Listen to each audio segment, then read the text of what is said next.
ಆಜಿ ಮಸಾಲ. ಎಂತ ಅಡಿಗೆಯ ರುಚಿಯಾಗೋ ರಹಸ್ಯವು 20 ರೂಪಾಯಿ. ಕಾವೇರಿ ವಿಚಾರದಲ್ಲಿ ಕರ್ನಾಟಕಕ್ಕೆ ಗಾಯದ ಮೇಲೆ ಬರೆ. ಸಿಡಬ್ಲ್ಯೂಆರ್ಸಿ ಶಿಫಾರಸು ಪಾಲಿಸುವಂತೆ ಸಿಡಬ್ಲ್ಯೂಎಂಎ ಆದೇಶ. ನಿತ್ಯ 12,000 ಕ್ಯೂಸೆಕ್ ನೀರು ಬಿಡುವಂತೆ ಸೂಚನೆ.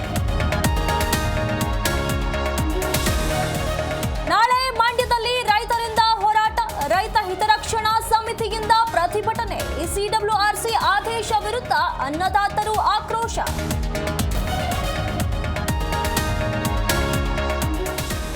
ರಾಜ್ಯದಲ್ಲಿ ಮುಂದುವರೆದ ಆಹಾರ ಇಲಾಖೆ ದಾಳಿ. ಹೊಸಕೋಟೆಯ ಜೆಪ್ಟೋ ವೇರ್ ಹೌಸ್ ಮೇಲೆ ರೇಡ್. ಕೊಳೆತ ಆಹಾರ ಪದಾರ್ಥಗಳು ಪತ್ತೆ.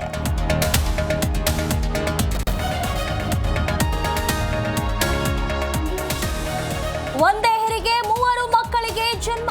ಗೋಕಾಕ್ ಸರ್ಕಾರಿ ಆಸ್ಪತ್ರೆಯಲ್ಲಿ ಅಪರೂಪದ ಘಟನೆ. ತಾಯಿ ಮಕ್ಕಳು ಆರೋಗ್ಯ ಸ್ಥಿರವೆಂದ ವೈದ್ಯರು.